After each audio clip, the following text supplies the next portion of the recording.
Hey, everybody. Welcome to this very special Daily Dispatch. I'm Julie Roginski here with my friend Nina Jankowicz. Nina, I am so glad to have you here because this is like the best time to talk to you. For people who don't know, Nina has had many hats, but one of the more prominent ones among them is that she led the disinformation board.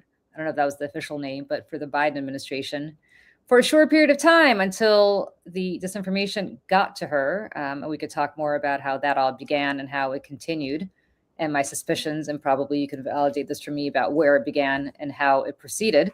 But in the meantime, it's so good to have you here. Thanks for having me. Always great to be on your show, and congrats on all the massive success of your new network and all the success on Substack. Thank you. Thank you. Yeah, people here are watching us on Substack and on YouTube. So welcome to everybody who's here tonight. So Nina, I want to talk to you about this new project that you're launching, and we can go into other stuff later, but you're launching something that I think is so sorely needed. And it is called TrumpCensorship.com. And you are documenting all the different ways that Donald Trump is censoring real news, right? And things that we're all trying to talk about. So tell me why this began, what the impetus was, what's going on, fill people in. Absolutely. So about a year ago, with my nonprofit, the American Sunlight Project, we started documenting every week instances of the Trump administration censoring the American people. Everything from retaliating against perceived critics to attempting to muzzle the press to changing and policing wording that the federal government was using.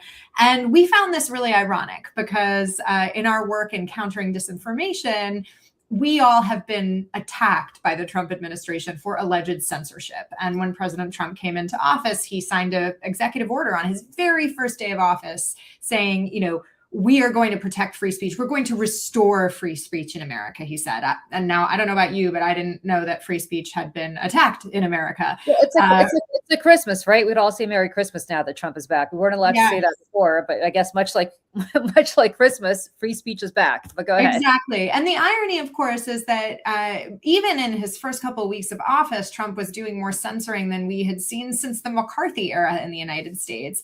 And as these incidents piled up, we started to have this very long and unwieldy post on Substack that we were updating every week. And we were like, what if we visualize this for people? Because I don't think they realize that this is actually over 200. I think now we're over 220 incidents of censorship over the past year. It means that every week, several things are happening that rise to the level of your freedom of expression, your freedom of speech, your freedom of assembly being affected by this administration. And yet people like me and my colleagues who have researched disinformation and tried to make, social media platforms safer places for everyone to raise their voice, to use their speech rights, have been attacked as censors. So we want to point out the irony there, but also, Julie, one of the sad things about this administration is that they're trying as hard as they can, not only to rewrite history as it's happening, but to erase what's already there. And we want to make a record of that. And that's what this website does. So give a few examples, I guess the most egregious examples of what they've censored, because I think most people, when they think about Trump censoring things, think about, like, I'll use an example, the 60 Minutes incident, where effectively they don't like something. So they use Barry Weiss or other people to effectively try to kill something they don't like. But I suspect there's probably much more egregious examples even than that, even though that was pretty outrageous. So like what? Absolutely. Yeah. So when I was going through the data to make sure that it was all spiffed up before we launched this website, one of the things that I had honestly forgotten about is the way that the Trump administration has removed texts, books that it thought were either too pro-DEI or pro-diversity from military libraries, including the Naval War College and at Annapolis, I believe. That was one of the more shocking ones. Obviously, there are silly things that happen too, like they've basically just done a Control F for the word gay on the Department of Defense website and taken down pages related to the Enola Gay, the plane that dropped the bomb on Hiroshima. I mean, silly things like that. But then you look at stuff like what happened to Jimmy Kimmel and down the line. I mean, it's not just people like Kimmel, it's people who are much smaller, who have much less name recognition, that are the Trump administration is attempting to cow into submission. And they're, in many cases, thank goodness, saying no. But what really worries me is, we've got these 220 plus incidents. that we know of? What if the incidents where people have said, all right, you know what, I'm not going to risk life and limb, I'm not going to risk my job, I'm not going to put my family in danger, I am just going to go along with this? Because you and I both know from our experience in Russia and the rest of the post-Soviet space that, you know, that sort of pressure does get to people, and understandably so, right? Not everybody has the mettle to stand up to a powerful man like Donald Trump or his allies. Yeah, you know, I guess when you're talking about this, what makes me think about are all the people who after Charlie Kirk died were Yes. fired or otherwise pressured, right? Because they said something that wasn't even like particularly awful in saying that Charlie Kirk should have died or anything along those lines, even though they should have had the freedom to say that, even if they, you know, even if people didn't agree with it. But something even, I don't know, something even more generic than that, like, oh, well, you're against the Second Amendment, you know, you're for the Second Amendment, like live by the sword, die by the sword, things like that, which, you know, not an unreasonable belief. Charlie Kirk himself said it, right? Yeah. There's Yeah. some that some lives should be sacrificed to preserve the Second Amendment, and that was a trade-off that he was willing to accept. Yeah. But when you kind of parrot those talking points back, that suddenly became unacceptable, and people literally lost their lives. I mean, not lives, excuse me, their jobs and livelihoods, I meant to say. Mhm. And you have people like J.D. Vance and others who were trolling the internet looking to embarrass people and get them fired. And so, Indeed, you know, even making lists about that stuff. Meanwhile, the Trump administration has made lists, including lists of journalists and media outlets that do what they perceive as, you know, fake news coverage. It's not actually, let me rephrase that, because I don't even think they perceive it as fake news or as, you know, media bias. It's just inconvenient coverage for them. And so they've put them on a list, which, you know, can also lead to that sort of harassment and abuse.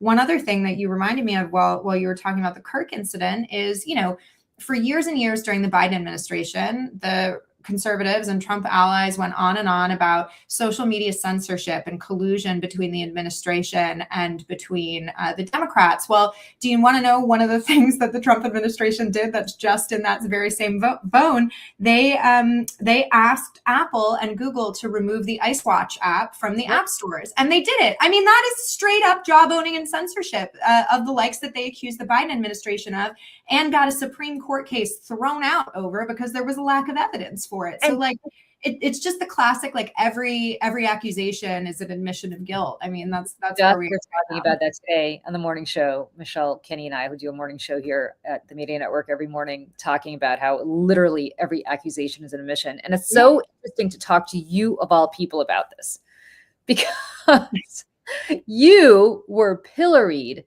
and investigated and persecuted and almost prosecuted. Yeah.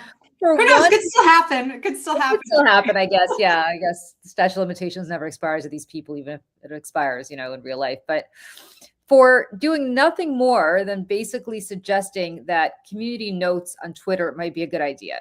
Yeah. Well, right? I criticized community notes, but people like took a quote totally out of context and said I wanted to edit people's tweets. It was bananas. I mean, so I had been brought in by the Biden administration to lead a coordination group within DHS that was going to set policy for DHS about how it responded to disinformation in the Homeland Security nexus. So that might be everything from disinformation about natural disasters. FEMA deals with a lot of disinformation, to disinformation about the border, to disinformation about elections, which the government considers critical infrastructure. And that's part of our cybersecurity and infrastructure security agency. Let me tell you, when I was in there for all of 11 weeks, DHS is a Frankenstein of an agency, of a bureau, of a department, with people with so many different understandings of government and their mission sets, and they needed a little bit of harmonization, and that's what I was brought up to do. But the way, unfortunately, the board was announced was I had some qualms with it, and the Republicans just took what was kind of a vague announcement and went apeshit with it, basically, and made up all sorts of things. And I've just been going through them as I work on a new project that I can't quite talk about yet, but I will be able to soon. Going through all the things that they said about me, and they were just, they had no bearing on reality. And what ended up happening was that Fox News and many other conservative networks, but primarily Fox, would have my image on the screen and say, Tucker Carlson, to say she has the power to send men with guns to the homes of Americans with whom you disagree or with whom she disagrees, basically implying that I was going to send people out, much like this administration is doing right now. Again, every accusation is an admission, because guess who's sending men with guns to people's homes right now? But and of course, I was not an official who had that power. I had no budget. I had no staff. I was not sitting in a room looking at the internet postings of millions of Americans. I was trying to herd government cats. And as a result, because the Biden administration was really bad at comms, and the Republicans just kept slamming on this point every day, and there was no real response from the Democratic establishment, we got a ton of death threats. Our security has been forever changed. I was pregnant at the time and was dealing with trying to get to my prenatal appointments in literal disguises, because I was on TV that often and was a sitting duck. I mean, I was 9 months pregnant. And so I ended up resigning. And since then, we've seen the entire US counter disinformation establishment collapse like dominoes over the past 4 years. Part of that during the Trump administration, the last vestiges, but part of that was a total own goal by the Biden administration that was just this is too hard. We're not going to do it. It has nothing to do with any of the problems that we're facing right now. Right.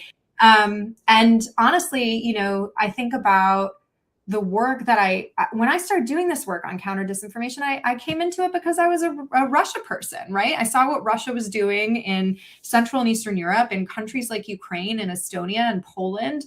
And I was like, they're definitely doing it here too. We need to get up our defenses. And for a brief moment, we did have them. But now, Vladimir Putin is out there celebrating the fact that we are so divided, and that, I mean, among other things, that these defenses that were never good enough to begin with, but at least they were something, they now don't exist anymore. All those people, practically all of them, have been fired from the US government, and we have no institutional memory protecting us from Russia, from China, from Iran, from North Korean disinformation. And now you throw AI into the mix and a willing president who's happy to glad hand with Putin and other war criminals. And, it's a pretty bleak picture. Well, it's interesting how it begins, right? I'm sure it began with you in the same way. You see something on Russia Today or any of these other Sputnik or any of these other Russian outlets, which we know, I mean, the definition of Russian propaganda. And then it seeps into where? Gateway Pundit, Breitbart, right? With me, it was Jack Posobiec. Jack Posobiec, another one. Yeah. And then it, percolates from there. Yeah, and then goes to Fox. And then, of course, once Fox covers it, eventually it ends up, it's CNN being both sides to death. And then next thing you know, you're hiding behind a barricade while you're 9 months pregnant because people are trying to, come and kill you at your house. I mean, it's just truly amazing how, as you said, every accusation is an admission. Yeah. Every single one. And the attempt to counter Russian disinformation, which of course existed, and Olga Latman and I did literally a 20-part series on remember seeing that. Yeah, how Russia took over the 2016 election. But, the ability to be able to do that, and this administration not just not opposing it, which is bad enough, but actually actively encouraging it because it benefits them. And the chaos benefits them. I mean, Russia's not, Russia's a chaos agent, so it just wants massive chaos. But the chaos benefits Trump, right? Stability will benefit Trump. And so it's just incredible how that happens, and how the ability to want to fight that was not supported by the Biden administration. Look, I'll say this as a supporter of Joe Biden. What happened there was a huge and utter failure. Yeah. In a series of many failures that could have precluded a lot of what happened next. And I don't understand if they weren't, I mean, you tell me, because you worked at DHS, were they just not aware? Were they just not focused? It is so obvious to those of us who are not in government watching what was going on. What was going on there? I mean, I was told a lot of times that, it would blow over by the weekend. So the announcement went out on a Wednesday. It got worse and worse. By Thursday, Tucker and Hannity and Laura Ingraham had all done a segment focused on me, right? And when they're focused on you, is bad. It gets bad quickly. And they know that. And, I kind of sent up a couple of flares to DHS, and I was like, what are we going to do? That weekend, they sent the secretary out on Sunday shows. But that in and of itself, I told them this at the time, and was pushing for more kind of deliberate engagement and certainly quicker engagement. the audience we needed to reach wasn't watching the Sunday shows, right? They were, shit posters online. And if we didn't fill the vacuum with information that seemed trustworthy at all, and of course, DHS, no matter what administration, is operating at a trust deficit, then it was going to be filled for us. And in that case, the vacuum was being filled with conspiracy theories about me. I mean, my tweets and performances, I used to do theater from years before, were being picked apart online as if they were, my qualifications for the job. And my kind of, I only had a small window into the administration, but it seemed to me like they really operated as if the internet was a snow globe that they could look at from time to time, rather than an integral part of communicating, of governing, of understanding, of building trust. And it was there, but it wasn't something that they really relied on for any of those things. And I think that was the fatal error. And then frankly, just not being quick enough. Like, moving at the speed of government is not okay when you're dealing with the other side, which moves at the speed of troll. And that's what we're seeing with the Trump administration too, right? Was it just an antiquated, because I struggle with Democrats about this all the time. Like, were they just completely misunderstanding? And I think Democrats to this day still misunderstand how media works these days. Like, was there just an antiquated viewpoint of the fact that the Sunday talk shows are not the thing anymore? Nobody watches them. Nobody cares. The evening news is not necessarily something anybody watches anymore. Even cable news is not anything anybody watches anymore. Like, all the actions taking place here. Yeah, well, and they didn't grasp that, or did they get it? And just no, they didn't get it. I mean, I don't think they got it. I'm sure there were individual people who did, but the way that they announced the board belied their entire understanding of, or misunderstanding of, the internet. I would say it was in a blurb in Politico Playbook, like with an issue that is so misunderstood and so politicized as disinformation. Like, you needed to have more than just a 4-sentence vague blurb in something for Washington insiders. You needed to be reaching out beyond that. And in initial kind of planning for the announcement, I was like, okay, we need to have people across different industries who can understand what we're doing, who can maybe vouch for it as sort of third-party validators. And none of that happened. And then, there was a lot of, because of the focus on me, there was a lot of interest in me. And I kept saying to people around the department, I'll march my pregnant butt up to Capitol Hill and talk to Josh Hawley. I'll go on TV. Like, I think I cut a very compelling figure. And instead, they allowed me to be, created into this cartoon villain. And in some ways, I'm still working hard to repair that image. I used to get called up to Capitol Hill by folks like Chuck Grassley to give testimony, and now they won't meet with me and they think I'm a crazy person. Yeah. Listen, I think everything's become such a team sport right now that you could be the most qualified human being on earth, and they know that you're the most qualified person on earth, and they still don't want to hear from you because obviously everything's we're all wearing different jerseys. But I want to talk to you also, and it's relevant because you were quoted in the New York Times, is it today, about Ilhan Omar, about the attack last night. The attack on Ilhan Omar that took place a couple of days ago. I think it was on Tuesday night, that took place in Minneapolis at one of the town halls. She doesn't have to be your cup of tea for you to appreciate what we're about to say. But the attacks on her are deeply racist, deeply Islamophobic, and of course, deeply gendered. Yeah. And, the attacks on you, I wonder, would they have been the way they were if you weren't a woman? I don't think so. No. I don't think so at all. And the irony of all this, which, many pundits from, Terry Gross to Brian Stelter have pointed out, is that I study disinformation and gendered attacks, and then became the online abuse as well, and became the subject of all three. I mean, with Omar, it was interesting. And the reason I think that the Times called me up, because back in 2020, my team at the Wilson Center, when I was studying disinformation there, may it rest in peace, the Wilson Center still nominally exists, but has basically been dismantled by the Trump administration, because who needs nonpartisan policy analysis these days? We did a paper on gendered disinformation, and we looked at some of the biggest names on both sides of the aisle in the 2020 election, including AOC and Ilhan Omar. And even at the time, the attacks on Omar, I mean, they were they were bananas. This was right after Laura Loomer had done her like crazy sting operation saying that Ilhan Omar had married her brother, which again, it just ticks all the boxes there. It's racist, it's Islamophobic and gendered. Right. And those rumors, those lies to this day are the sorts of lies that plague her and also fuel so much of the disinformation that brought this whole shitstorm to Minneapolis to begin with, right? The whole thing about the daycare, sure, there was some daycare fraud, but like the individuals like Nick Shirley and others who have uncovered it. I mean, other local outlets have been covering stuff like this for years and years, and it's all about this deep-seated racism related to the Somali community.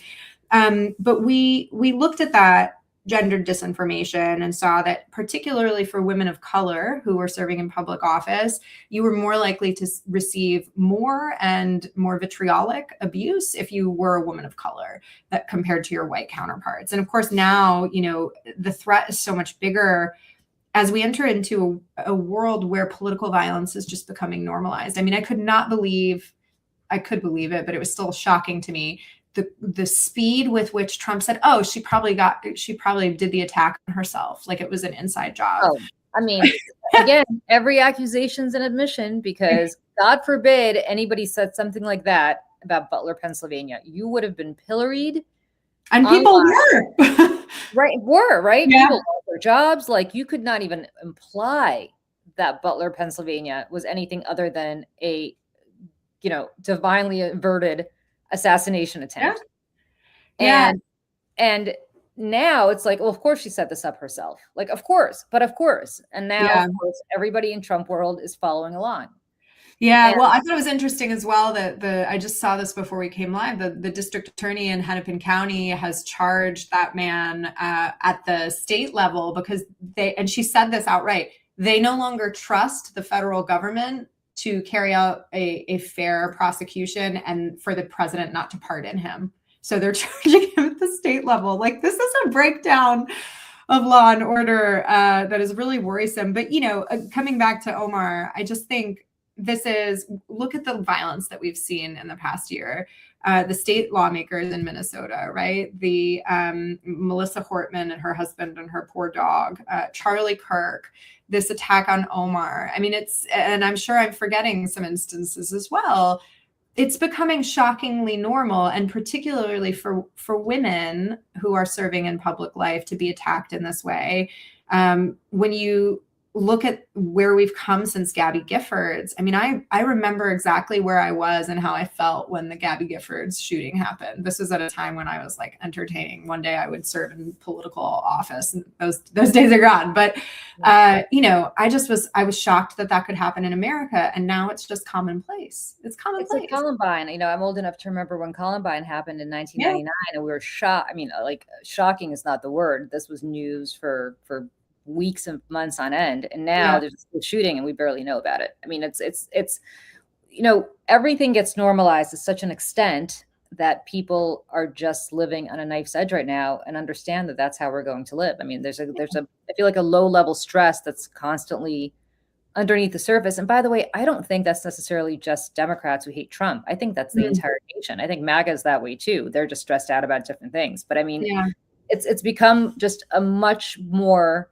insecure country. And I don't mean insecure from a foreign attack perspective, although you tell me, having worked at DHS, that's probably the case too.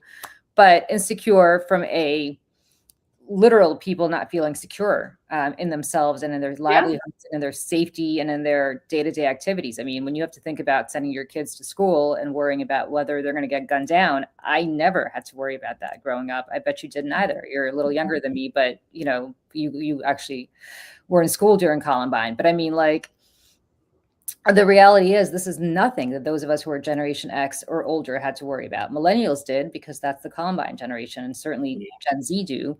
But, you know, I wanted to ask you, speaking of DHS, about DHS, because you work there. DHS was, of course, famously created after 9/11. We've gone a very long way from Tom Ridge, the first secretary, to, you know, to what it is right now. But, you know, or is that DNI that I'm thinking about Tom Ridge? But anyway, it doesn't matter. The point is, like, what are we thinking about DHS? Does it need to Oh, does it need to Well, exist? yeah.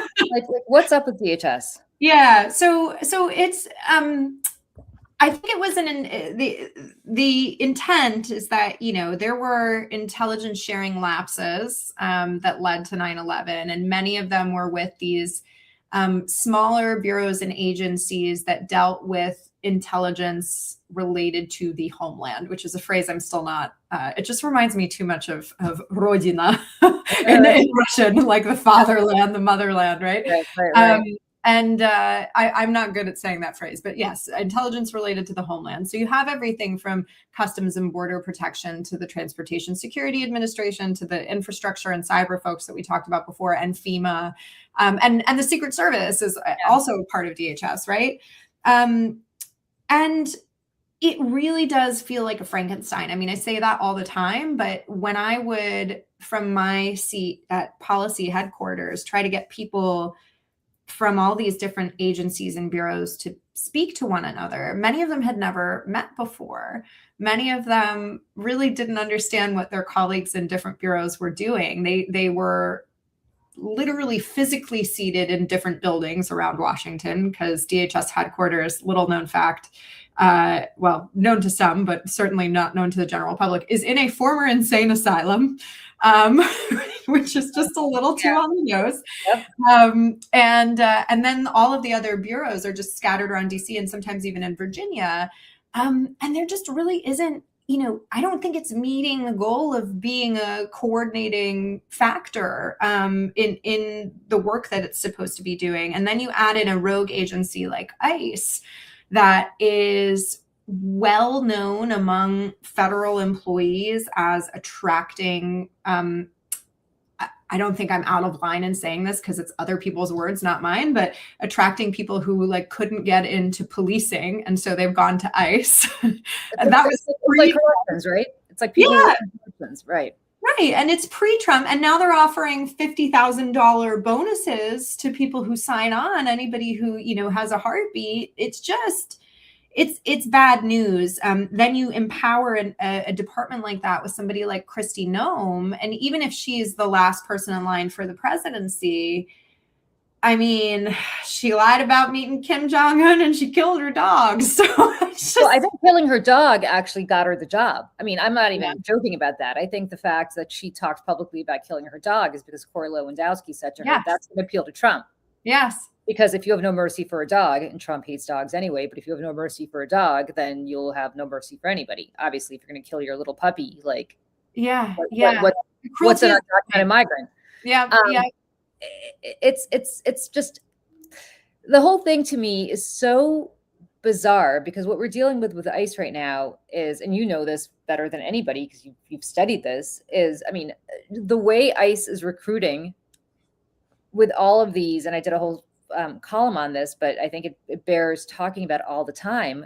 They are literally using, and you know this, Nazi memes and white supremacist memes that the rest of us may not necessarily be aware of. Like when they have a little meme with Uncle Sam painted in signs that say which way American man, we are like, huh, what's with that expression?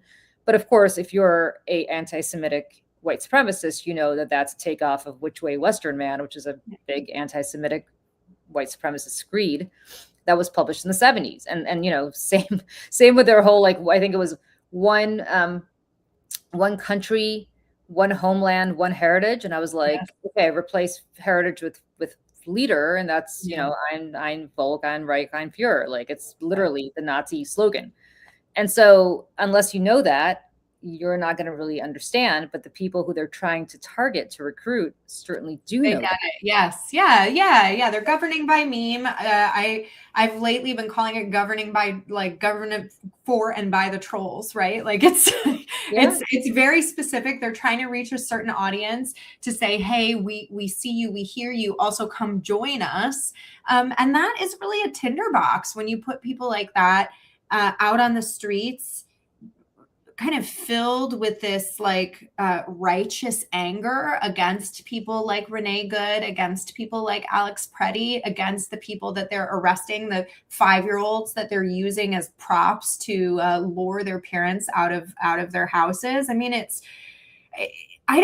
I have a hard time looking at those images and understanding how anybody could go home at night and feel okay. And the answer is just what you've described, Julie, that they, this is something that they believe deeply in, I think, in many, many cases. And that's really scary. It's scary when you look at these situations where, again, I just think that we have a tinderbox. We've got people who are angrier and angrier, understandably, at the killing of our fellow Americans and of our community members. And you have people who are empowered by the highest forces in government to do what they're doing. We just have to hope that cooler heads prevail eventually. But it's not a good situation. Well, let me also ask you this, having worked at DHS, but also just having worked in government, period. And you worked in the executive branch. I never have. So I'll ask you, let's assume that 3 years from now, we have free and fair elections and a Democrat gets elected and we have a Democratic Congress. Yeah. Have these people burrowed themselves so much into the government that it's going to be almost impossible to do anything other than try to get them out for the first 4 years? Yeah.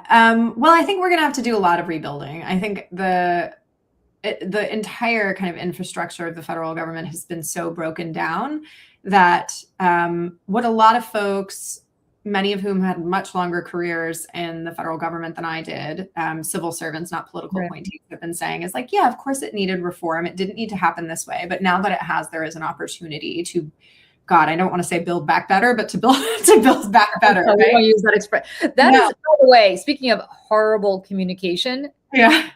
Like, I can't even get that out of my mouth. Yeah, like, no, it's not good, but there it is. It's been seeded in my brain. Yeah. At any rate, like there is room to grow. So I think that's the positive outlook on things. Right.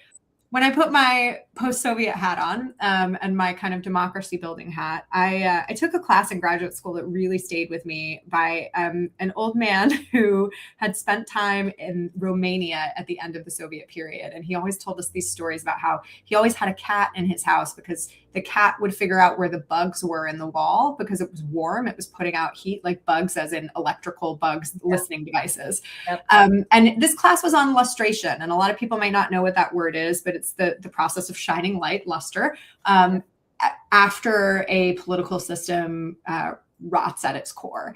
And so we went through case studies mostly from Central and Eastern Europe, but also in places like, I think we did Colombia, a couple places in Latin America, where they went through different lustration processes, some, that were headed up by historians, some that were done by judiciary branches, et cetera, and looking at the ways that those affected society. And, a great example is the Stasi archives in Germany. Right. Anybody can go and look up if their relatives were spied on by the Stasi. That's still open to the public today. Obviously, there were the Nuremberg trials as well. Other countries had different approaches, but one thing that stuck with me was that in a country like Poland, for instance, which did not do a full lustration, as the decades went further, there were a lot of accusations and suspicions thrown around by people in politics, like, oh, you were a collaborator with the Soviets, you did X, Y, and Z. And nobody really knows because nothing ever happened. And so I keep coming back to, I don't know how we get past this period unless we have some sort of truth and reconciliation. Said that for a really long time. Process, but at the same time, it's gonna, I really think it's gonna take something enormous for a third of Americans to accept that right now. Like, and you have to wonder, we had our elections get undermined by a foreign power in 2016. We had COVID, we had an insurrection, and it's just gotten worse and worse. So it's going to take something, I think, really catastrophic for that to happen. I hate to be like, listen, it's funny that you say this. Funny is not the word. It's interesting that you say this because I was talking to John Harwood yesterday. I did a show with him and he and I were saying the exact same thing, almost verbatim. And I was saying that I had worked in the Senate on 9/11. And I had been evacuated with the Senate for reasons that are just I'm not even sure why, but the senator I worked with said that I should stay with him. And so everybody else got to go home. And I ended up being one of the very few staffers who ended up spending the day at the Capitol Police station with the Senate, because that's where they took all the senators. And, there was no press. There were virtually no staff. And so you kind of got to see these people in their state of nature. Mm. And, there are some instances of people behaving very poorly, but for the most part, everybody got together. There was no partisanship. There was no finger pointing. There was no like, holy shit, what did the president do? Or what did the Republicans do? Or what did the Democrats not do? And Bill Clinton didn't get him when he should have. And George Bush ignored intelligence. Like, there was none of that. Yeah. And I think partially there was none of that because nobody had these back then. So nobody was able to stare into the phone and do a live, like, video saying, here I am, at the Capitol Police station. And so it was like a day of unity that I don't know if it was ever destined to last. And, a lot of us say that Bush going into Iraq certainly shattered that unity, but the unity was there for a while after 9/11 because it was such a monumental crisis. Mm. And anybody who lived through it understood what was going on. I mean, you live in DC, so you know this. Like, I remember the streets were just empty. I happened to be with the senator I was working with, and we were driving back to his house because there was no other way for me to get anywhere other than to go to his house and then get a ride back to my house from his house. And we were driving down Constitution Avenue past the South Lawn, and you just saw helicopter after helicopter landing in the dark while the Pentagon was kind of burning. And it was just a crazy, surreal moment. And at that point, I think everybody felt very much like we're all in this together. Yeah. I cannot imagine if that were to happen today, that people would not be pointing fingers at each other within 30 seconds of it happening. And crazy conspiracy theories. And this was all, all the stuff that used to be really on the fringes now has become very kind of accepted, including January 6th. So I don't know what it would take for a Truth and Reconciliation Commission, not to mention this country's really bad at owning up to its bad history, right? Yeah. Like other countries, I don't know, people, I know there are people in the chat here who are from all over the world, but like the British have no problem talking about their colonial past and saying, you know what, maybe we shouldn't have gone as far as we did. The French certainly have, except for the now extreme part of France, which is about to be ascendant. But, normally they talk about it, and understandably so. We don't even talk about slavery without not really talking about slavery. So what's it going to take? I don't even know. And plus, even if it took something, are we really ever going to admit to ourselves that maybe we're not this shining city on the hill that we always want to portray ourselves as, to take ownership of what's been happening for the last year, if not the last decade? I mean, I think we have to. And that was something I really struggled with when I worked in democracy support at the beginning of my career, because we did a lot of great work, supporting civil society activists, election monitors, et cetera. But it always really ground my gears that we would send in campaign consultants from the United States to lecture a bunch of Russians or Belarusians or Ukrainians about how to do campaigns. Like, the realities on the ground for those folks were just so different. I was like, maybe we don't always know best. Like, just because you won a campaign for X senator or this president doesn't mean that your techniques are really going to hold water in somewhere like Moscow. But also, I had a similar moment to what you just described about like, what's it going to take in 2024 before the election. I was giving a lecture at a military college in Vermont. And at the same conference as me was a 3-star general who gave a speech that was all about disinformation and the ways that our adversaries use it. And she got basically that same question, what's it going to take? And she didn't have an answer. And if a 3-star general doesn't have an answer to, how much deeper, farther can we go, then I'm not sure I do either. But like, when I look at Minneapolis, and the horrible stuff that's going on there, and especially the witnesses to Alex Petty's murder have come forward over the past couple of days and done these heart-wrenching interviews about what they saw. Did you see that interview with Anderson Cooper? Yes, it made me cry. Stella Carlson. Yeah. First of all, this woman, my hat is off to her. I've never seen a more self-possessed, righteously angry, just wonderful woman. Yeah. Yeah, it made me cry too. Amazing. Anybody who hasn't seen it, please watch it if you can track it down. It is kind of riveting television, and I don't say that about cable news too often. Yeah, she was incredible. And you know, you look at that. Was it the same day? I think that later that day, the other video from last week or whatever of Preddy smashing a taillight in came out, and you have to, okay, like they knew that video existed. They waited to release it, right? Something like that. They're doing it on purpose to try to kind of sully the memory of this man. And I actually had an argument with one of my loved ones last night about that, because they said, you know, well, that's not good for him. I'm like, well, he's dead, first of all. Well, okay. And second of all, like, you know, I think the argument that they were saying was that it was silly for him to have gotten in the way of the law enforcement. I was like, let's talk about resistance throughout history, right? I recently read a book about the suffragettes in England. Mm-hmm. Those ladies did some crazy shit. Like, well, 100%. And they would not have gotten the vote and then paved the way for us to get the vote in the States if they had not done that. Let's back up. I mean, I've said this before, like the same people when I worked at Fox who would always wave their little pocket constitutions and talk about the founding fathers and originalism. Yes. What about the Boston Tea Party? Absolutely. What about the Boston Massacre? What about the American Revolution, which was literally a revolt against the government? Like, what are you talking about here? Was it legal to dump tea in Boston Harbor? Was it legal to, gather on Boston Common? You were told not to? No, of course not. Yeah.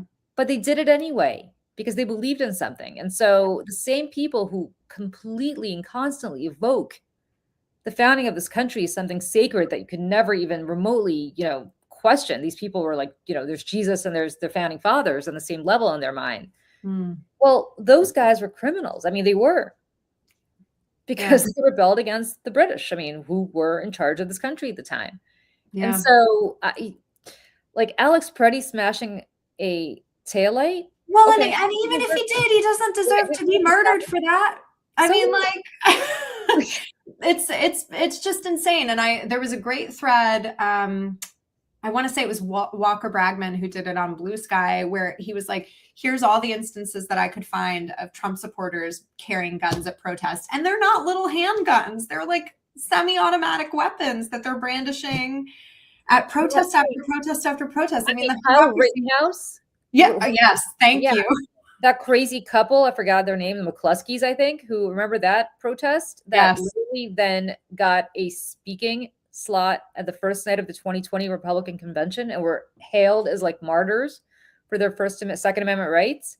And same thing. I mean, Trump was out there saying like, yeah, you shouldn't be able to carry guns. You shouldn't have guns. Where's the ghost of Charlton Heston? Like, where are all of these people who are clutching their pearls about how Democrats want to get rid of the Second Amendment?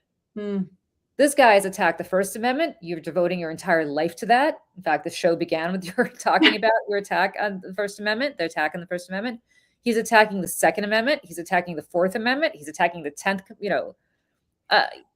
Amendment, which they always states' rights, like everything. Pete Hegseth doesn't want women to vote anymore. 19th out the window. Amendment? Yeah, I mean, where's prohibition? It's probably coming back.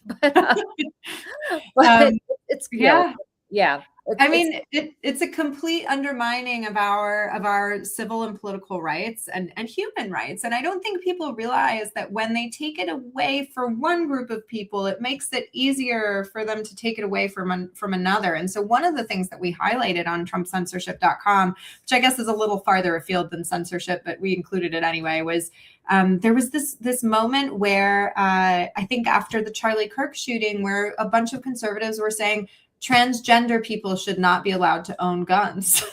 Again, it's just like, either you're allowed to have a gun legally, or you're not. And Yeah. if you disallow one group of people from having it, unless they are convicted felons, violent felons, then like there's no other group that should be prohibited from that, or it is an undue restriction on their civil and political rights. And the same is true for speech, etc.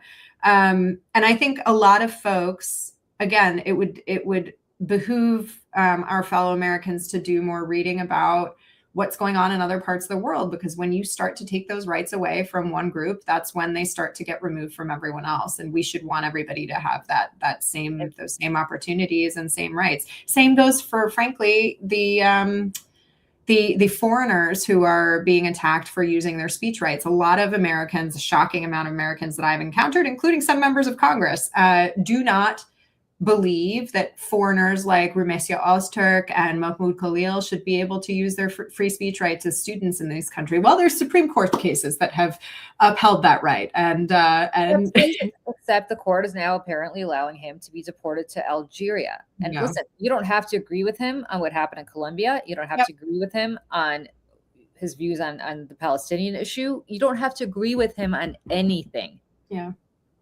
But what you should agree on is the fact that he has the right to say what he has to say. I mean, he is a green card holder and he can say whatever he wants. What happened to her was even worse. So maybe not even worse, but it was pretty brutal as well. But it's this continual attack on everything that they claimed to have been against, they are now for. Yeah.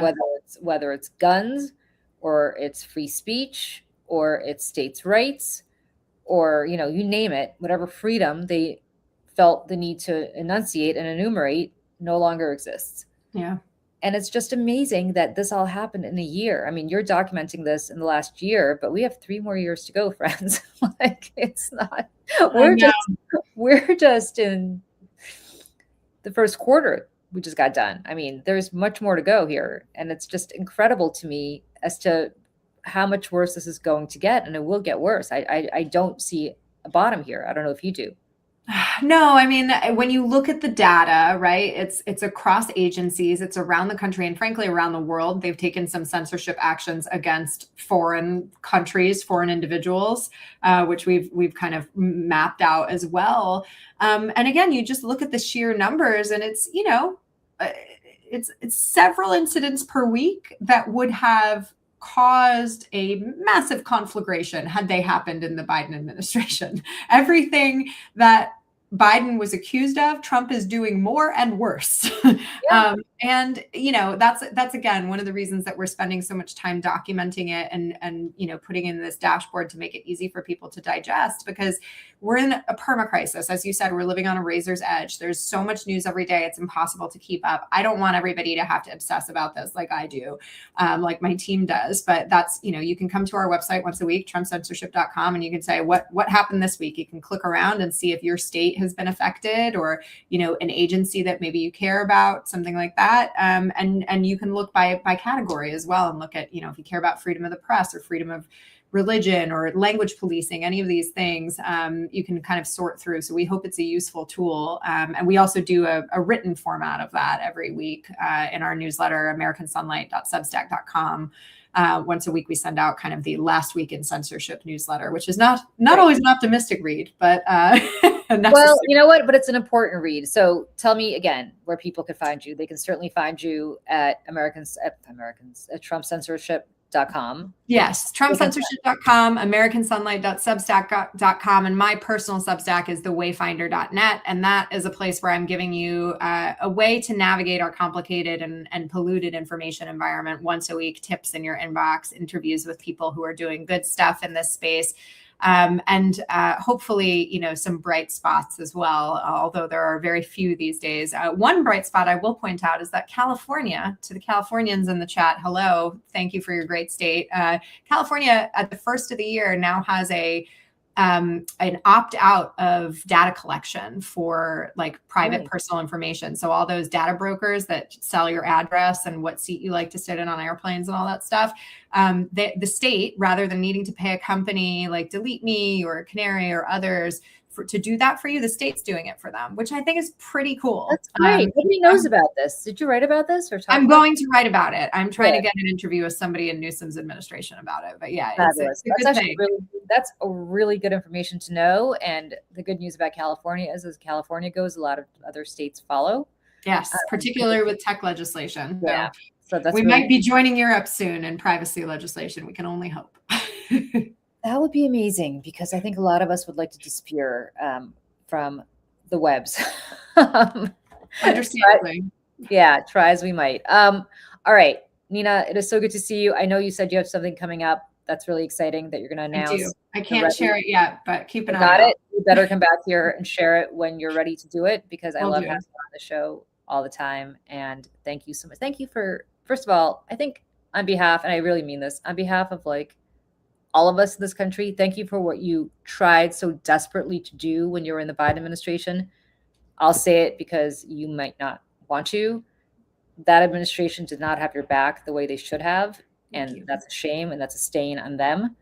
But hopefully better days are coming, and one day you will be able to do for this country what you tried to do for this country a few years ago.